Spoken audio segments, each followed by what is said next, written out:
Hey everyone, welcome to Area 616. Last night I finally got around to seeing Doctor Strange, the story of an arrogant neurosurgeon who damages the nerves in his hand in a car crash, and in his quest to find a cure finds the Ancient One, a mystical being who helps him learn more about magic and the multiverse. So after the long wait for its release, how was it? I hate to say it, but I think it disappointed me in some ways. Don't get me wrong, I didn't hate it. It was decently made, however, honestly, it just never really surpassed my expectations. It never did anything as far as stories and characters go to really blow me away or anything like that. The visuals were, of course, fantastic. I loved the way everything looked and was presented. It really helped separate Doctor Strange from other magical franchises. However, when you remove the visuals, the story of Doctor Strange is not quite as impressive.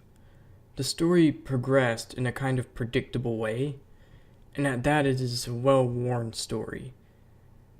Caecilius, the villain, really disappointed me in the end. I appreciate the effort they put in to give him some layers, but I don't think it really worked in the end.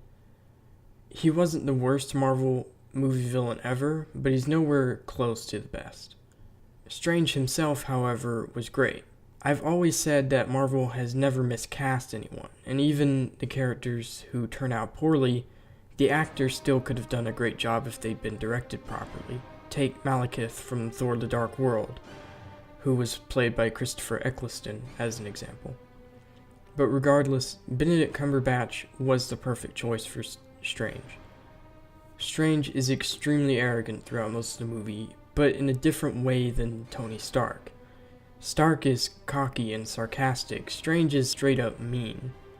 However, Cumberbatch does a good job keeping him from being unlikable, and also keeps him from being too much like Tony Stark, one of my concerns going in.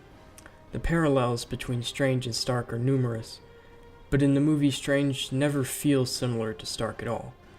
Everyone else in the cast did well too. Tilda Swinton was great as the Ancient One, Benedict Wong as Wong, and Chiwetel Ejiofor as Mordo.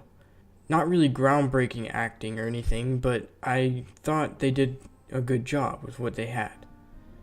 The main thing I would praise here is the visuals. They're all really cool, and when that stuff is happening, it's awesome. Doctor Strange is nowhere near a bad movie, but ultimately, as far as story and characters go, it doesn't do anything to make it stand over the rest of the MCU.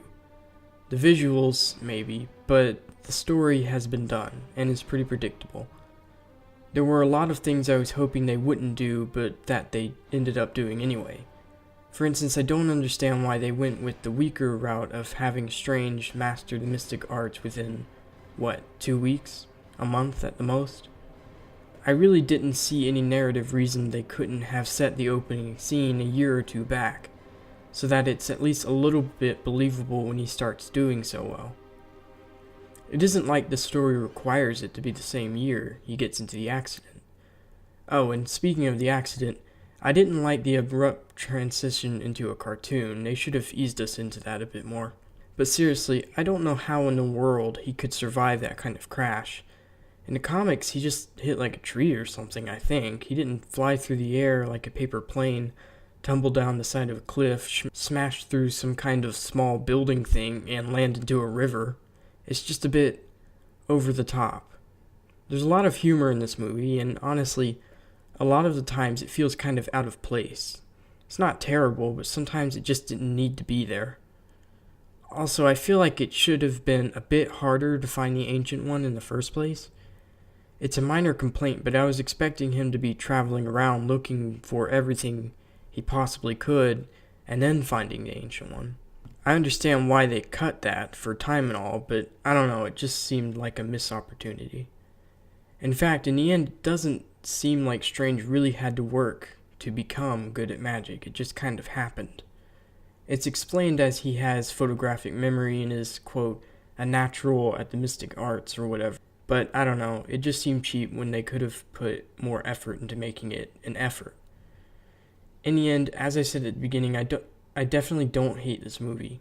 It was fine. It did a great job of introducing Strange's world and characters without making it too confusing or campy. But in the end, I definitely feel like Doctor Strange could have been a lot better than it was. Again, it's not terrible, but it could have been better. I definitely have to give it a 4 out of 5. It's definitely not one of the best Marvel movies in recent years.